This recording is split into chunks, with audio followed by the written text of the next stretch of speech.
Hello दोस्तों। आज हम जानेंगे कि भगत सिंह मैं नास्तिक क्यों हूँ इस पुस्तक में क्या लिखा हुआ है। तो इस पुस्तक में भगत सिंह के बारे में पूरा परिचय दिया गया है। उनके बारे में पूरा जो उनका संघर्ष रहा है एक क्रांतिकारी, और जो जो काम भी उन्होंने किए हैं, जिनको भी पत्र लिखे हैं, जो भी बम कांड, जो भी विद्यार्थी और राजनीति, उनके बारे में हर एक चैप्टर में उनके बारे में बताया गया है।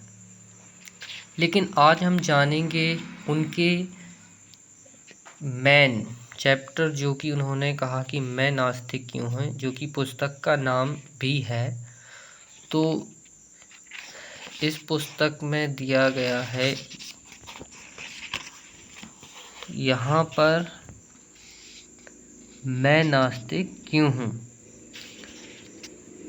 121 पृष्ठ पर। तो हम आज इसी के बारे में जानेंगे। तो चलते हैं पृष्ठ 121 पर और देखते हैं। आज हम इसी को पढ़ेंगे।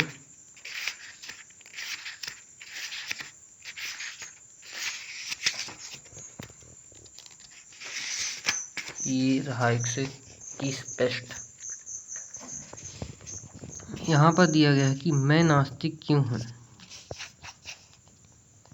यह लेख भगत सिंह ने जेल में रहते हुए लिखा था और यह सितंबर 1931 को लाहौर के अखबार द पील में प्रकाशित हुआ। इस लेख में भगत सिंह ने ईश्वर के उपस्थिति पर अनेक तर्कपूर्ण सवाल खड़े किए और हम इस संसार के निर्माण, मनुष्य के जन्म, मनुष्य के मन में ईश्वर की कल्पना के साथ साथ संसार में मनुष्य की दीनता, उसके शोषण, दुनिया में व्याप्त अराजकता और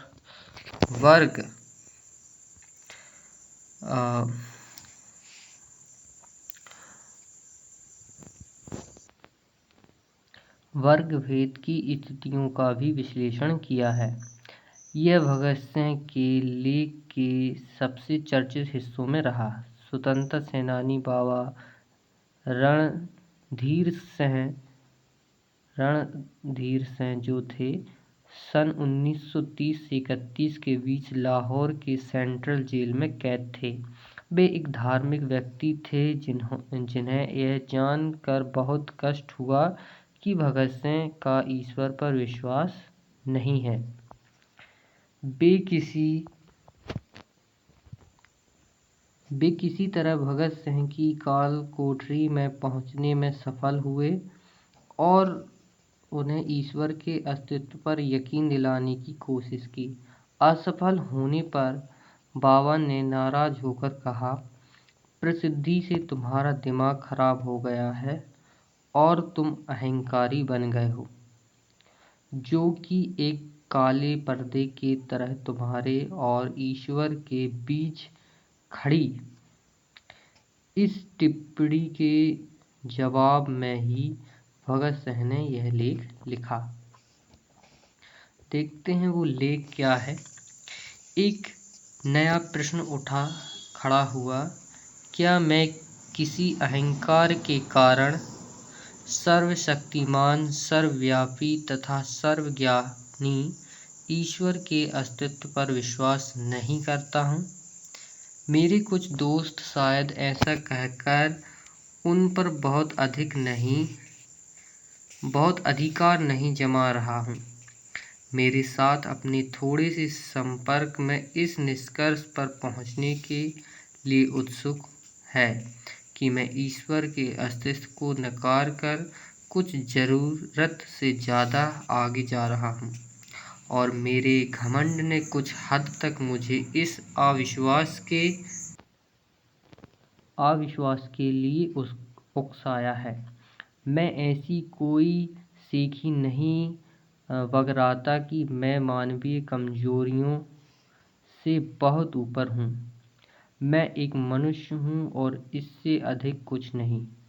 कोई भी इससे अधिक होने का दावा नहीं कर सकता। यह कमजोरी मेरे अंदर भी है। अहंकार भी मेरे स्वभाव का अंग है। अपने कामरेडों के बीच मुझे निरंकुश कहा जाता था। यहाँ तक कि मेरे दोस्त भी वटुकेश्वर कुमार दत्त भी मुझे कभी कभी ऐसा कहते थे। कई मौक़ों पर स्वेच्छाचारी कह मेरी निंदा भी की गई। कुछ दोस्तों को शिकायत है और गंभीर रूप से है कि मैं अनचाहे कि अपने विचार उन पर थोपता हूँ और अपने प्रस्तावों को मनवा लेता हूँ। यह बात कुछ हद तक सही है। इससे मैं इनकार नहीं करता। इसे अहंकार कहा जा सकता है। जहाँ तक अन्य प्रचलित मतों के मुकाबले हमारे अपने मत का सवाल है, मुझे निश्चय ही अपने मत पर गर्व है, लेकिन यह व्यक्तिगत नहीं है। ऐसा हो सकता है कि यह केवल अपने विश्वास के प्रति न्यायोचित गर्व हो और इसको घमंड नहीं कहा जा सकता। घमंड तो स्वयं के प्रति अनुचित गर्व की अधिकता है। क्या यह अनुचित गर्व है जो मुझे नास्तिकता की ओर ले गया? अथवा इस विषय का खूब सावधानी से अध्ययन करने पर मैं उस खूब विचार करने के बाद मैंने ईश्वर पर अविश्वास किया। मैं यह समझने में पूरी तरह से असफल रहा हूँ कि अनुचित गर्व या वृथाभिमान किस तरह किसी व्यक्ति के ईश्वर में विश्वास करने के रास्ते में रोड़ा बन सकता है। किसी वास्तव में महान व्यक्ति की महानता को मैं मान्यता न दूं, यह तभी हो सकता है जब मुझे भी थोड़ा ऐसा यश प्राप्त हो गया हो जिसके या तो मैं योग्य नहीं हूँ या मेरे अंदर वे गुण नहीं हैं जो इसके लिए आवश्यक है। यहाँ तक तो समझ आता है, लेकिन यह कैसे हो सकता है कि एक व्यक्ति जो ईश्वर में विश्वास रखता हो, सहसा अपने व्यक्तिगत अहंकार के कारण उसमें विश्वास करना बंद कर दे। दो ही रास्ते संभव हैं, या तो मनुष्य अपने ईश्वर का प्रतिद्वंदी समझने लगे या वह स्वयं को ही ईश्वर मानना शुरू कर दे। इन दोनों ही अवस्थाओं में वह सच्चा नास्तिक नहीं बन सकता। पहली अवस्था में तो वह अपने प्रतिद्वंदी के अस्तित्व को नकारता ही नहीं है, और दूसरी अवस्था में वह एक ऐसी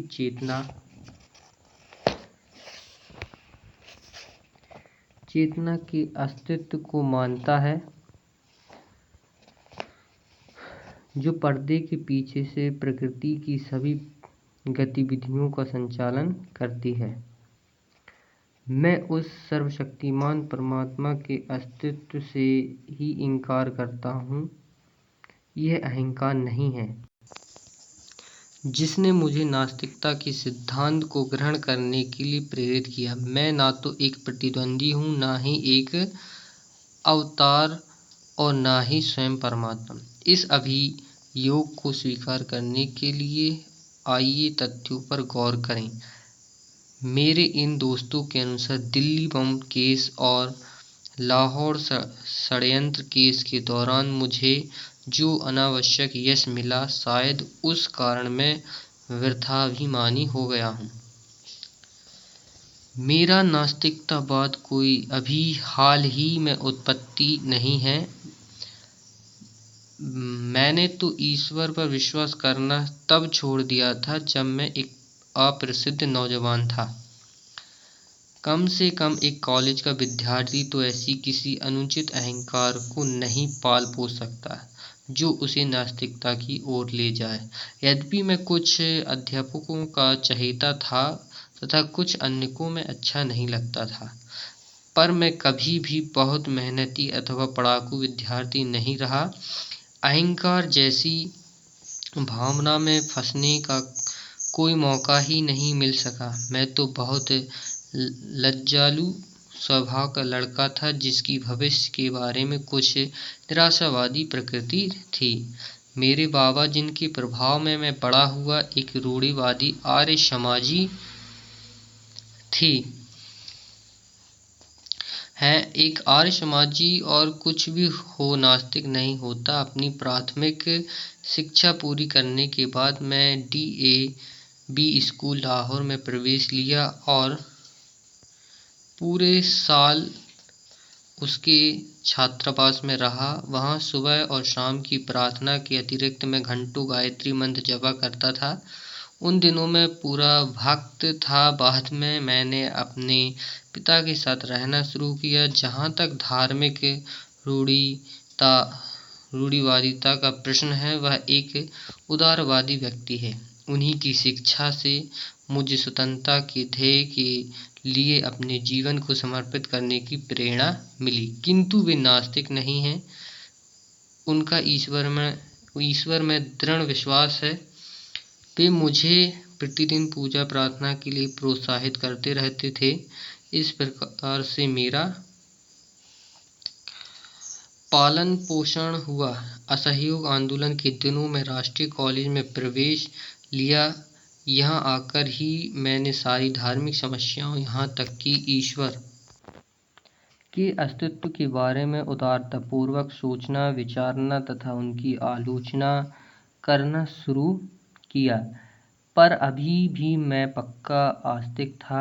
उस समय तक मैं अपने लंबे बाल रखता था। यद्यपि मुझे कभी भी सिख या अन्य धर्मों की पौराणिकता और सिद्धांतों में विश्वास न हो सका था, किंतु मेरी ईश्वर के अस्तित्व में दृढ़ निष्ठा थी। बाद में मैं क्रांतिकारी पार्टी से जुड़ा।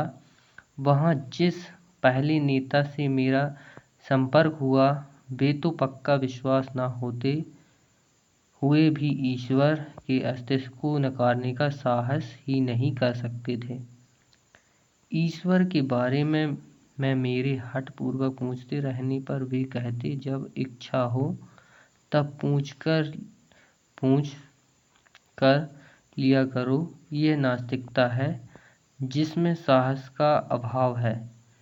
दूसरे नेता जिनके मैं संपर्क में आया, पक्के श्रद्धालु आदरणीय कॉमरेड सचिंद्र नाथ सान्याल आजकल काकोरी षड्यंत्र केस के सिलसिले में आजीवन कारावास भोग रहे हैं।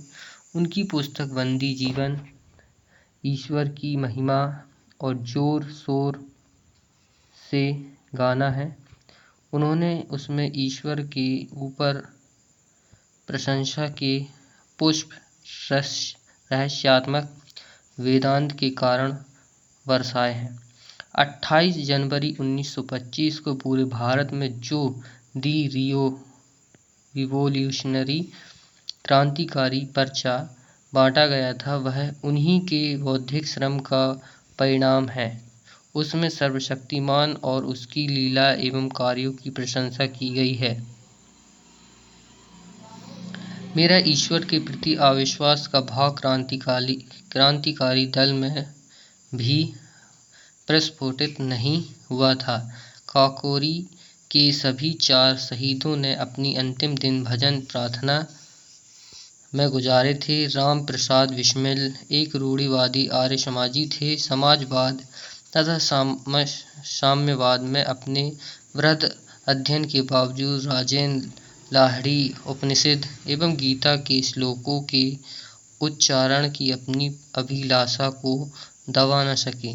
मैंने उन सब में सिर्फ एक ही व्यक्ति को देखा जो कभी प्रार्थना नहीं करता था और कहता था, दर्शन शास्त्र मनुष्य की दुर्बलता अथवा ज्ञान के सीमित होने के कारण उत्पन्न होता है। वह भी आजीवन निर्वासन की सजा भोग रहा है, परंतु उसने भी ईश्वर के अस्तित्व को नकारने की कभी हिम्मत नहीं की।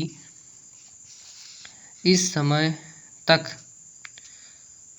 मैं केवल एक रोमांटिक आदर्शवादी क्रांतिकारी था। अब तक हम दूसरों का अनुसरण करते थे, अब अपने कंधों पर जिम्मेदारी उठाने का समय आया था।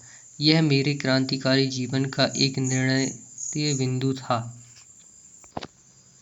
अध्ययन की पुकार मेरे मन की गलियारों में गूंज रही थी।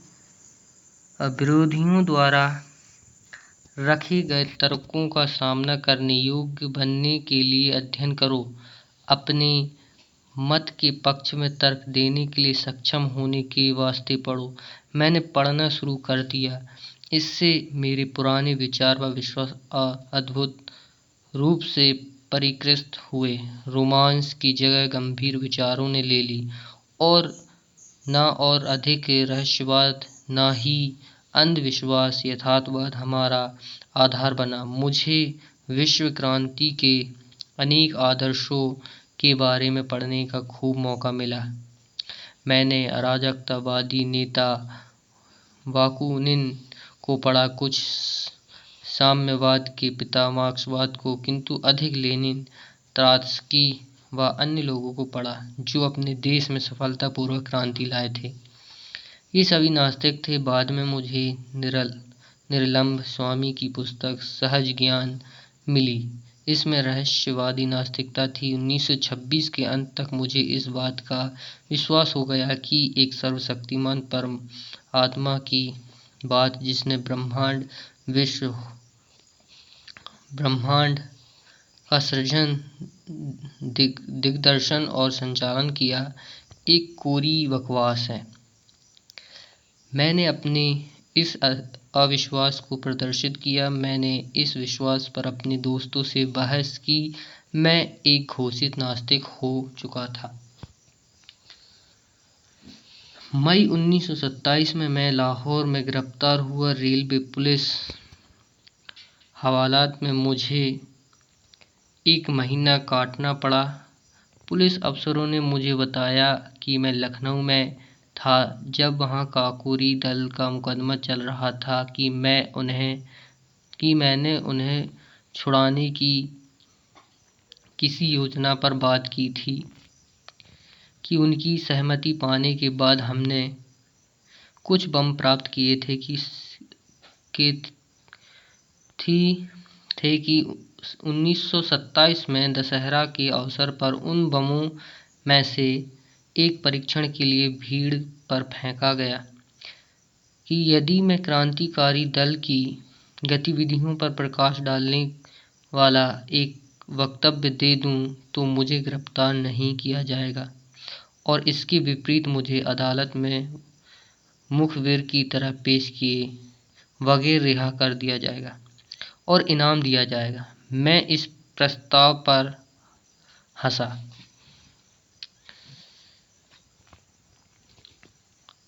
यह सब बेकार की बात थी।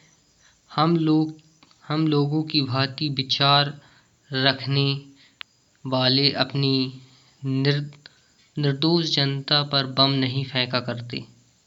एक दिन सुबह सीआईडी के वरिष्ठ अधीक्षक श्री न्यूमैन ने कहा कि यदि मैंने वैसा वक्तव्य नहीं दिया तो मुझ पर काकोरी केस के संबंधित विद्रोह छेड़ने के षड्यंत्र तथा दशहरा उपद्रव में क्रूर हत्याओं के लिए मुकदमा चलाने पर बाध्य होंगे, और कि उनके पास मुझे सजा दिलाने व फांसी पर लटकाने के लिए उचित प्रमाण है।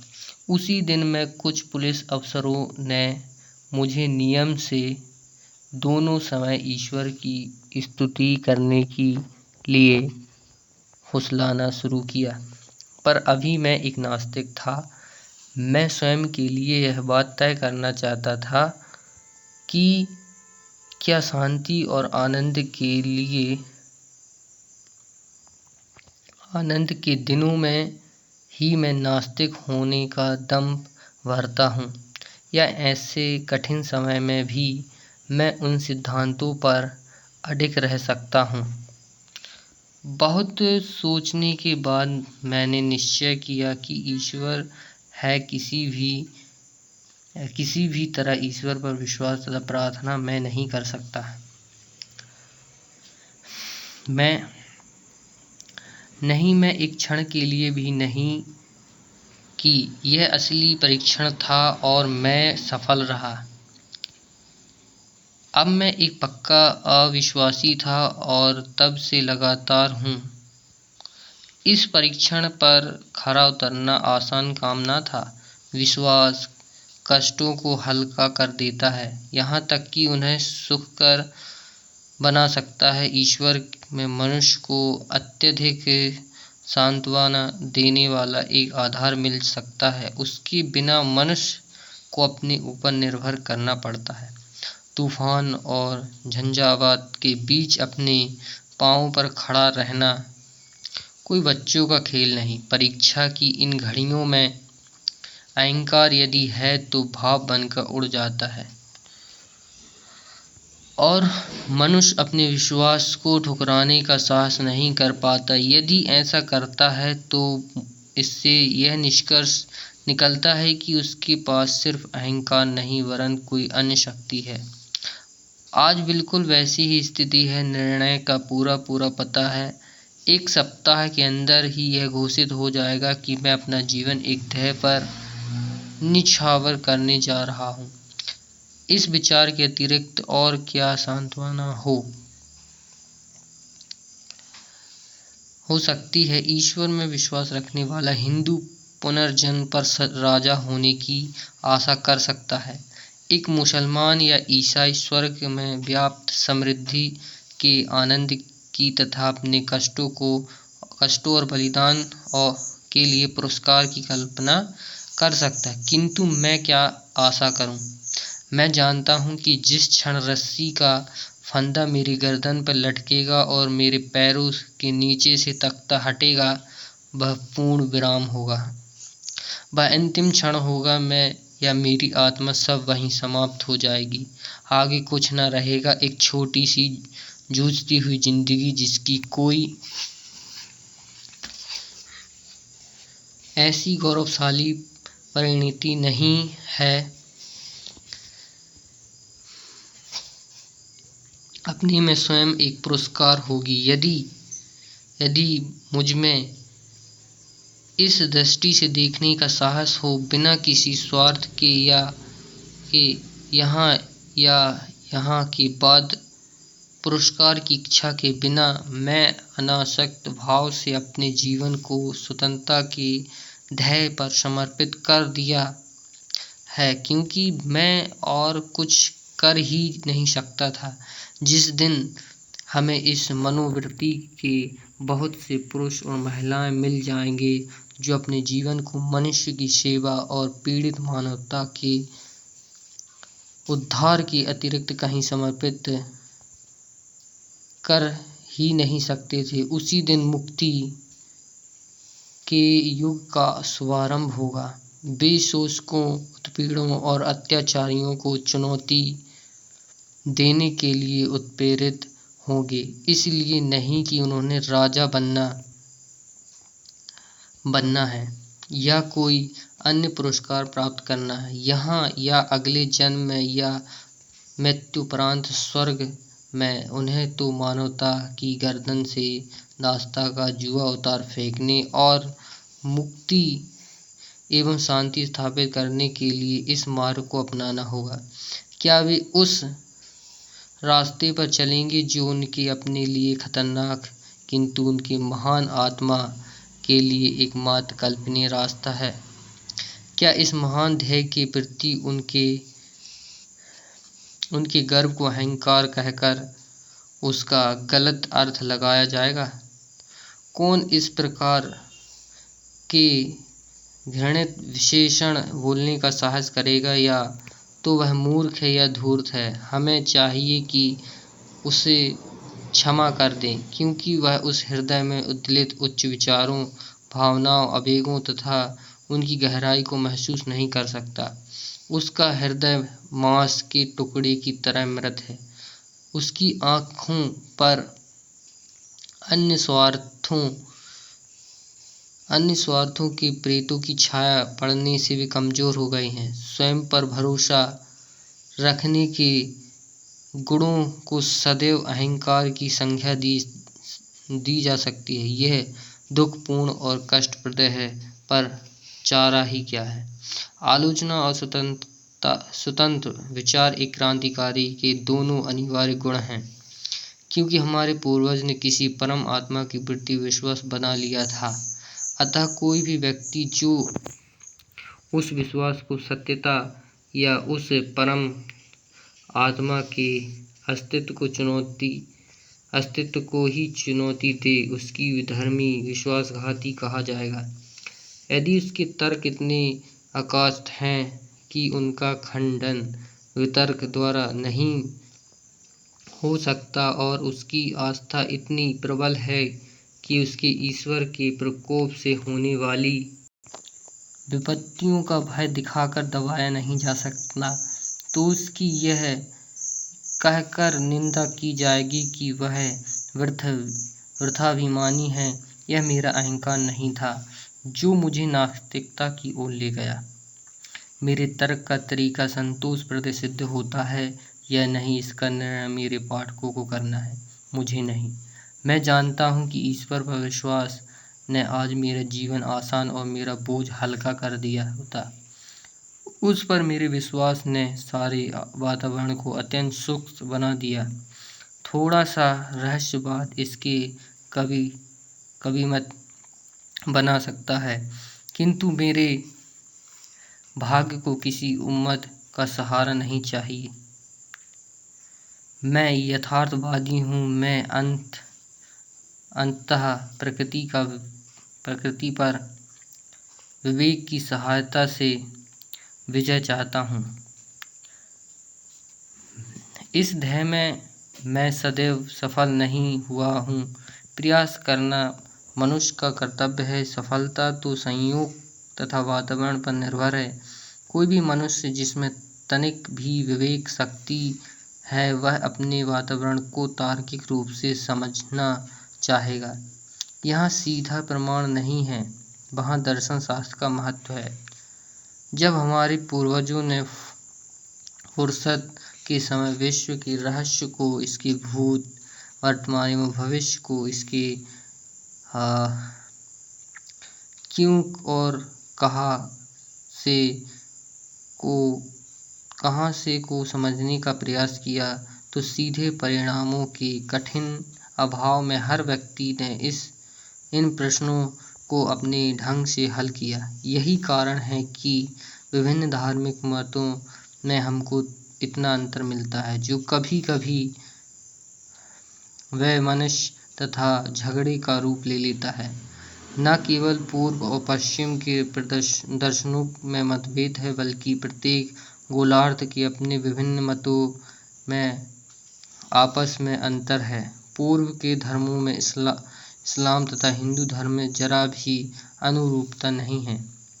भारत में ही बौद्ध तथा जैन धर्म का ब्राह्मणवाद से बहुत अलग है, जिनमें स्वयं आर्य समाज व सनातन धर्म जैसे विरोधी मत पाए जाते हैं।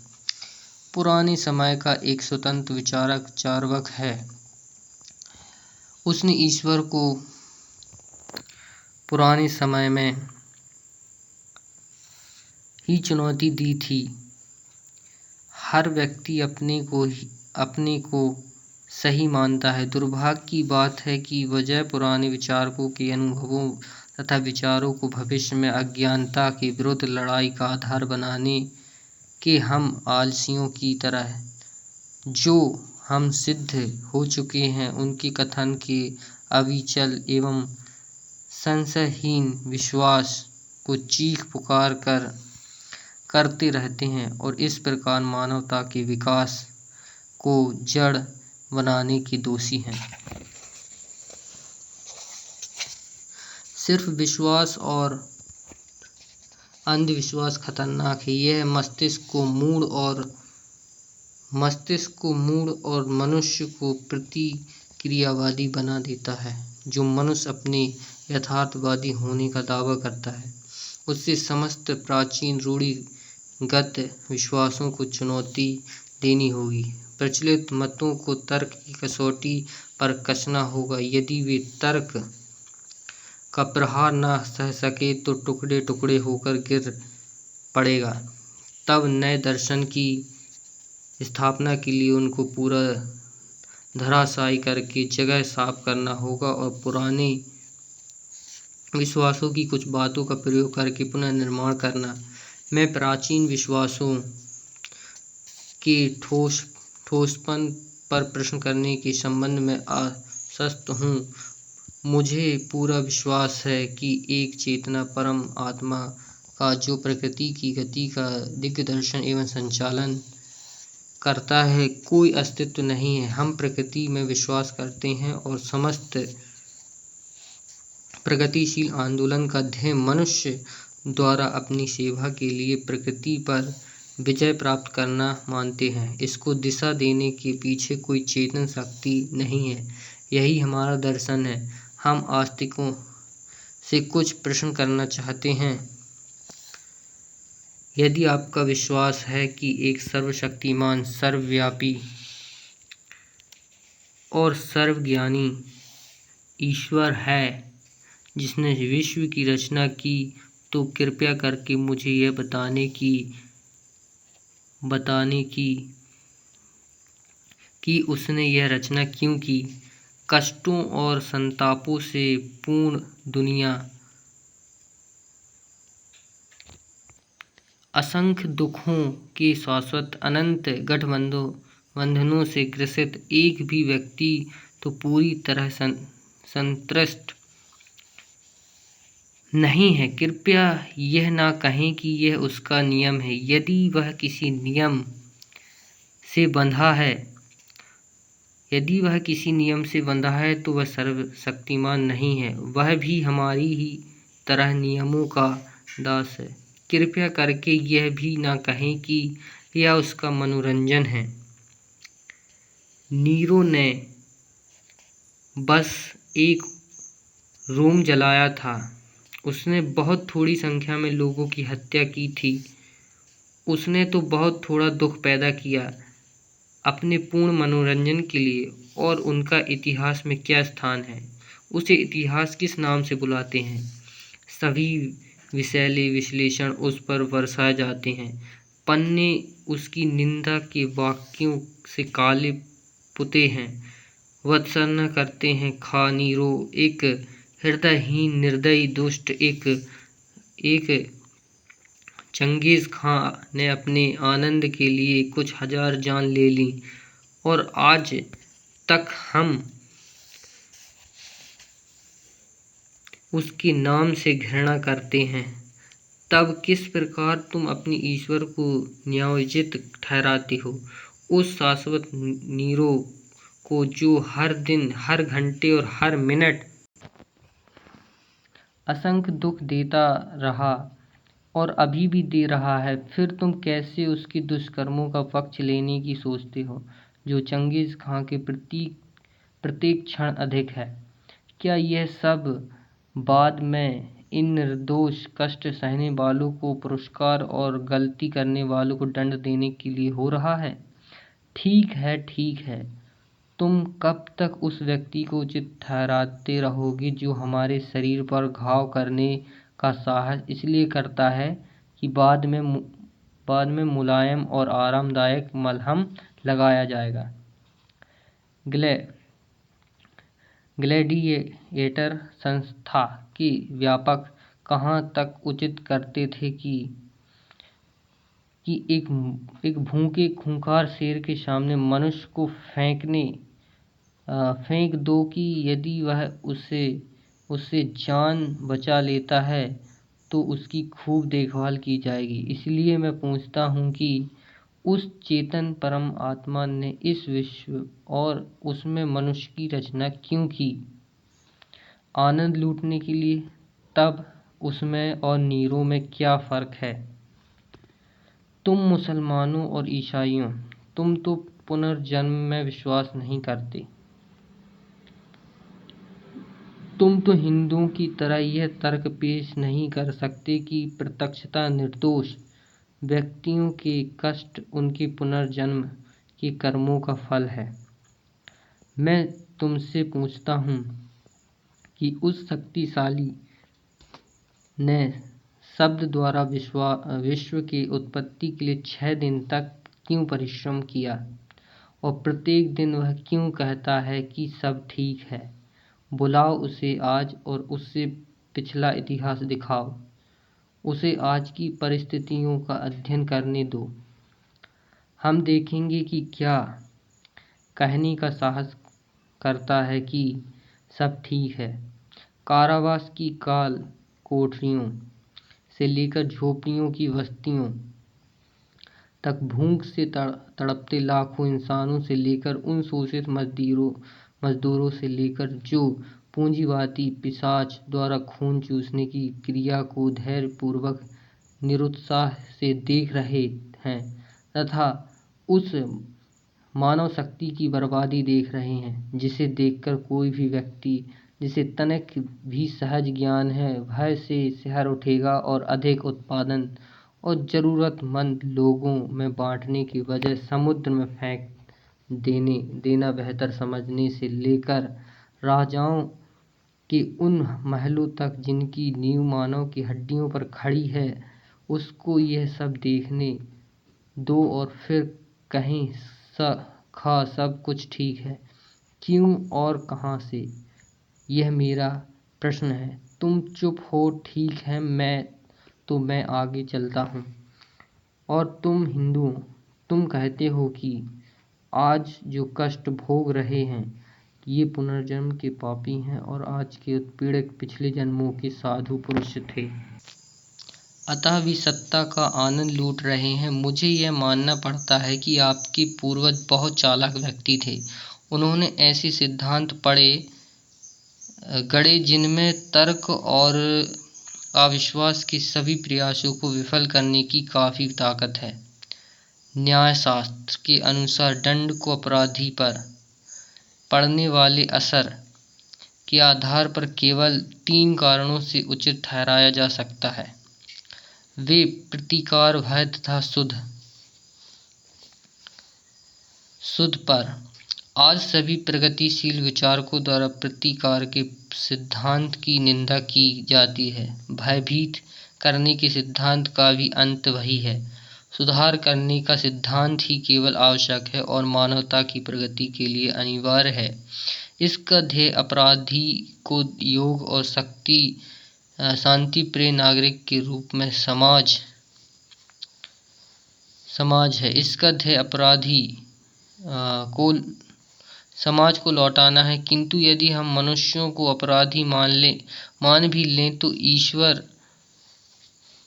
ईश्वर द्वारा उन्हें दिए गए दंड की क्या प्रकृति है। तुम कहते हो वह उन्हें गाय, बिल्ली, पेड़, जड़ी बूटी या जानवर बनाकर पैदा करता। तुम ऐसे 84 लाख दंडों को गिनते हो। मैं पूछता हूँ कि मनुष्य पर इनका सुधारक के रूप में क्या असर है। तुम ऐसे कितने व्यक्तियों से मिले हो जो यह कहते हैं कि वे किसी पाप के कारण पुनर्जन्म में गधा के रूप में पैदा हुए थे? एक भी नहीं। अपने पुराणों से उदाहरण ना दो। मेरे पास तुम्हारे पौराणिक कथाओं के लिए कोई स्थान नहीं है। और फिर क्या तुम्हें पता है कि दुनिया में सबसे बड़ा पाप गरीब होना है? गरीब एक अभिशाप है, यह एक दंड है। मैं पूछता हूँ कि दंड प्रक्रिया की कहाँ तक प्रशंसा करें जो अनिवार्यतः है मनुष्य को और अधिक अपराध करने का बाध्य करें। क्या तुम्हारे ईश्वर ने यह नहीं सोचा था कि उसको भी ये सारी बातें मानवता द्वारा अकथनीय कष्टों के झेलने की कीमत पर अनुभव से सीखनी थी? तुम क्या सोचते हो कि किसी गरीब या अनपढ़ परिवार जैसे एक चमार या मेतर के यहाँ पैदा होने पर इंसान का क्या भाग्य होगा? चूंकि वह गरीब है इसलिए पढ़ाई नहीं कर सकता, वह अपने साथियों से तिरस्कृत एवं परित्यक्त रहता है। जो ऊंची जाति में पैदा पैदा होने के कारण अपने को ऊंचा समझते हैं। उसका अज्ञान, उसकी गरीबी तथा उससे किया गया व्यवहार उसके हृदय को समाज के प्रति निष्ठुर बना देते हैं। यदि वह कोई पाप करता है तो उसका फल कौन भोगेगा? ईश्वर, वह स्वयं या समाज के मनीषी? और उन लोगों के दंड के बारे में क्या होगा जिन्हें दंभी ब्राह्मणों ने जानबूझकर अज्ञानी बनाए रखा तथा जिनको तुम्हारी ज्ञान की पवित्र पुस्तक वेदों के कुछ वाक्य सुन लेने के कारण कान में पिघले शीशे की धारा सहन करने की सजा भुगतनी पड़ती थी। यदि वे कोई अपराध करते हैं तो उसके लिए कौन जिम्मेदार होगा और उनका प्रहार कौन सहेगा? मेरे प्रिय दोस्तों, ये सिद्धांत विशेष अधिकार युक्त लोगों के आविष्कार हैं। ये अपनी हथियाई हुई शक्ति, पूंजी तथा उच्चता को इन सिद्धांतों के आधार पर सही ठहराते हैं। अपतान सिक्लियर ने लिखा था कि मनुष्य को बस अमरत्व में विश्वास दिला दो और उसके बाद उसकी सारी संपत्ति लूट लो।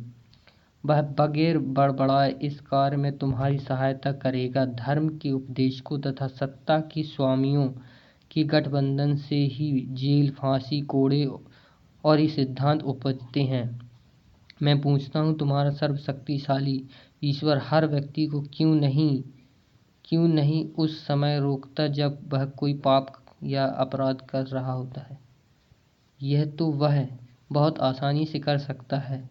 उसने क्यों नहीं लड़ाकू राजाओं की लड़ने की उग्रता को समाप्त किया और इस प्रकार विश्व युद्ध द्वारा मानवता पर पड़ने वाली विपत्तियों से उसे बचाया?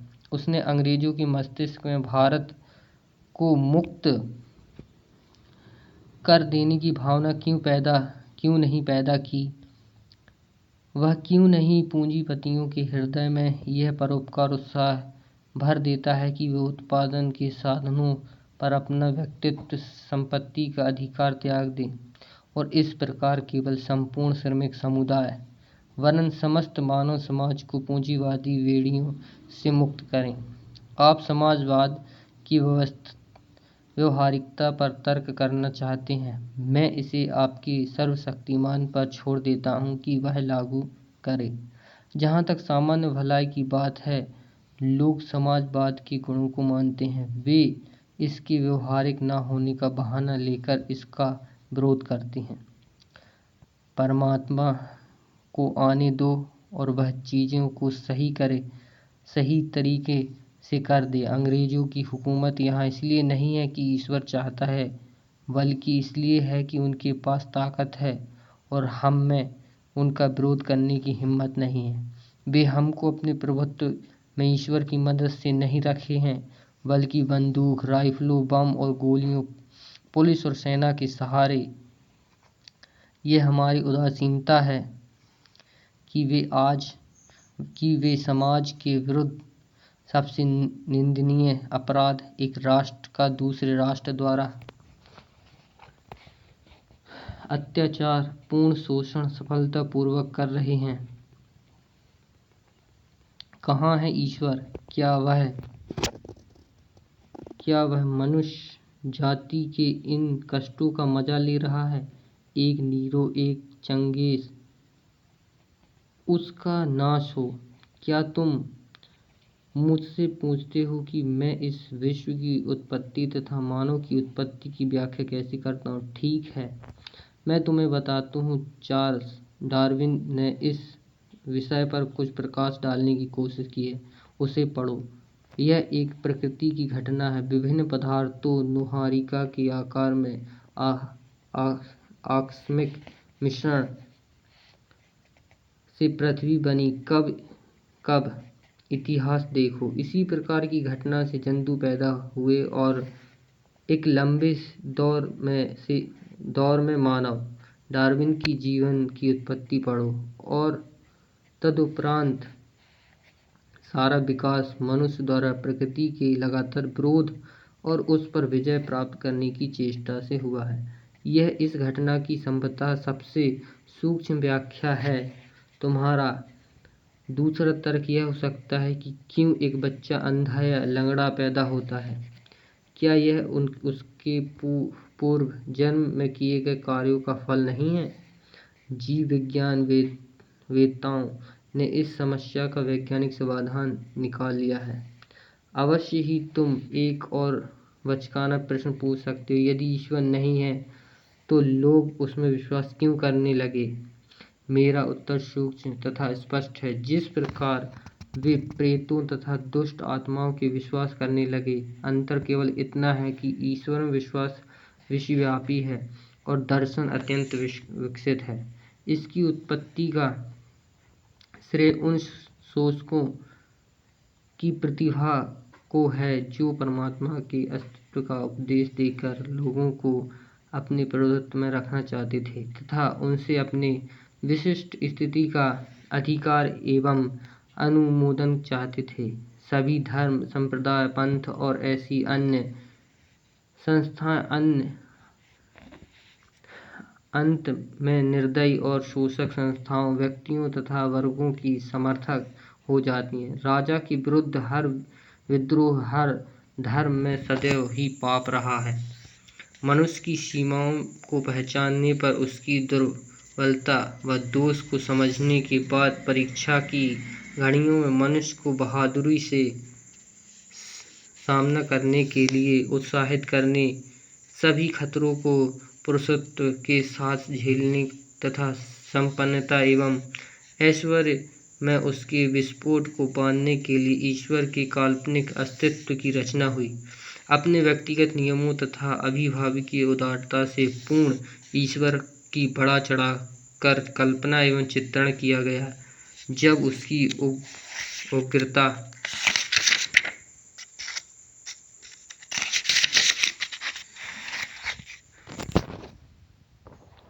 तथा व्यक्तिगत नियमों की चर्चा होती है तो उसका उपयोग एक भय दिखाने वाले के रूप में किया जाता है ताकि कोई मनुष्य समाज के लिए खतरा ना बन जाए। जब उसके अभिभावक गुणों की व्याख्या होती है तो उसका उपयोग एक पिता, माता, भाई, बहन, दोस्त तथा सहायक की तरह किया जाता है। जब मनुष्य अपने सभी दोस्तों द्वारा विश्वासघात तथा त्याग देने से अत्यंत क्लेश में हो, तब उसे इस विचार से सांत्वना मिल सकती है कि एक सच्चा दोस्त उसकी सहायता करने को है, उसको सहारा देगा तथा वह सर्वशक्तिमान है और कुछ भी कर सकता है। वास्तव में आदिम काल में यह समाज के लिए उपयोगी था। पीड़ा में पड़े मनुष्य के लिए ईश्वर की कल्पना उपयोगी होती है। समाज को इस विश्वास के विरुद्ध लड़ना होगा। मनुष्य जब अपने पैरों पर खड़ा होने का प्रयास करता है तथा यथार्थवादी बन जाता है, तब उसे श्रद्धा को एक ओर फेंक देना चाहिए और उन सभी कष्टों, परेशानियों का पुरुषत्व के साथ सामना करना चाहिए जिनमें परिस्थितियां उससे पटक सकती हैं। यही आज मेरी स्थिति है। यह मेरा अहंकार नहीं है मेरे दोस्त, यह मेरे सोचने का तरीका है जिसने मुझे नास्तिक बनाया। ईश्वर में विश्वास और रोज बरोज की प्रार्थना को मैं मनुष्य के लिए सबसे स्वार्थी और गिरा हुआ काम मानता हूँ। मैं उन नास्तिकों के बारे में पढ़ा है जिन्होंने सभी विपदाओं का बहादुरी से सामना किया। अतः मैं भी एक पुरुष की भांति फांसी के फंदे के अंतिम घड़ी तक सिर ऊंचा किए खड़ा रहना चाहता हूँ। हमें देखना है कि मैं कैसे निभा पाता हूँ। मेरे एक दोस्त ने मुझे प्रार्थना करने को कहा। जब मैंने उसे नास्तिक होने की बात बताई तो उसने कहा, अपने अंतिम दिनों में तुम विश्वास करने लगोगे। मैंने कहा, नहीं प्यारे दोस्त, ऐसा नहीं होगा। मैं इसे अपने लिए अपमानजनक तथा भ्रष्ट होने की बात समझता हूँ। स्वार्थी कारणों से मैं प्रार्थना नहीं करूँगा। पाठकों और दोस्तों, क्या यह अहंकार है? अगर है तो मैं स्वीकार करता हूँ। तो दोस्तों, ये थी भगत सिंह की मैं नास्तिक क्यों है। पर जो बुक है उस पर चर्चा।